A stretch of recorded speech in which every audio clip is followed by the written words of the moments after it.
With that, we bring in retired four-star General Jack Keane, Fox News senior strategic analyst, former vice chief of staff for the Army, chairman of the Institute for the Study of War. General, good to have you here. It's been very interesting to watch the president evolve on this issue as history has played out before us here. And you think back to the Zelensky meeting in the Oval Office, which we have some images of. Very, very abrasive discussion between the two of them, very honest, very forthright. Then just a few weeks later, on the right-hand side, you see them meeting at the Vatican. And now you have assurances of more weapons for Ukraine, General, and a real change of tune towards Vladimir Putin in terms of whether or not he can be dealt with. What's your take on all this?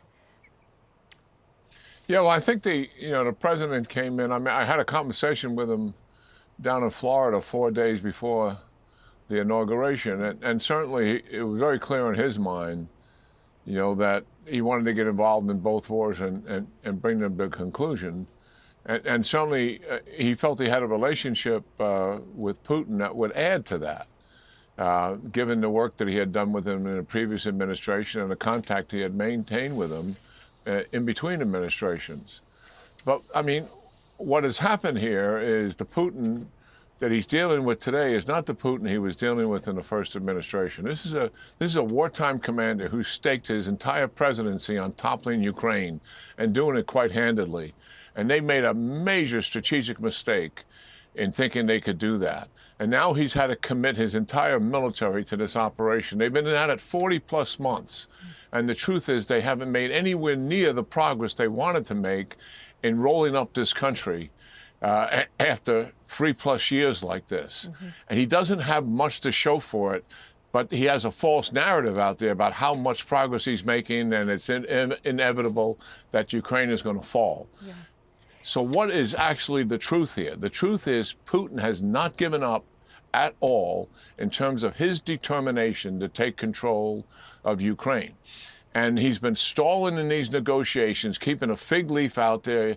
Yes, I'm interested in peace as much as you are, Mr. President. Yes, I want to get back to an economic relationship that we used to have that's mutually benefit to both of our countries, Mr. President. That kind of narrative is going on, but what he's actually doing is quite the opposite, and we can see that. He's unloaded on the cities. He's taken out their major oil refinery that's gone offline for 6 months. He's taken down the energy infrastructure, and obviously he's committed significant amount of resources.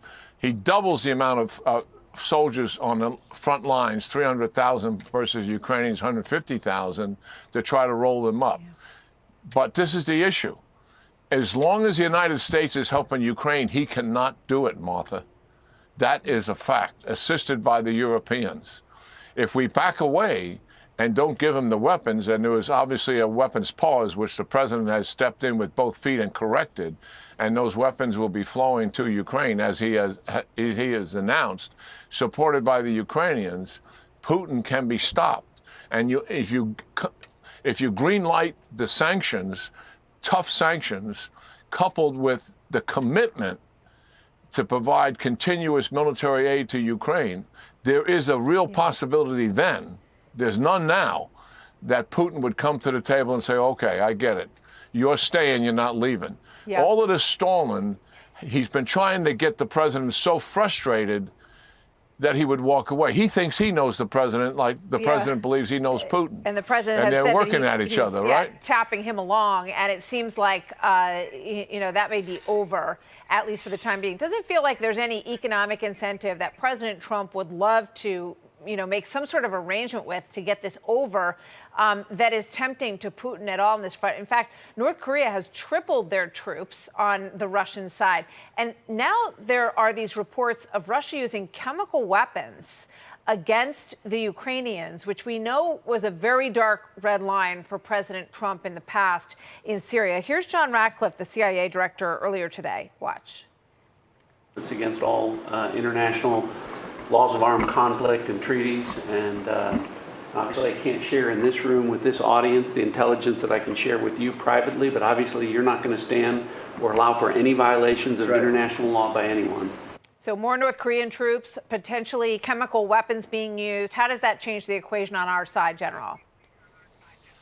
Well, I mean, chemical weapons were certainly a red line for President Trump dealing with the Assad regime in Syria. Yeah. I mean, it had no impact on the United States in the near term, but he concluded, I think rightfully so, that if you permit a country to use chemical weapons, the reality is other countries will do the same, and it is a weapon of mass destruction. So he stopped it, a bad thing, so it wouldn't proliferate to other countries. If this is absolutely verified, that I think will get to the president in terms of some options about what to do about that. I think the president, and you put your finger on it, is going through a change here dealing with Putin. He's completely frustrated by him.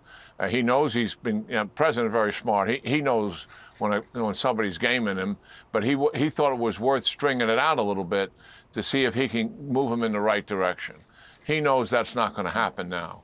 And so I think what Putin pays the most attention to, Martha, is battlefield effects, because he's trying to achieve a battlefield victory. So when we change the equation and provide assistance to Ukraine, that matters. Sanctions do matter, but not as much as battlefield effects, because Putin believes he can work around sanctions, even though they're tough. Yeah. And he has the evidence to prove that he's been successful at it. We've reported on it.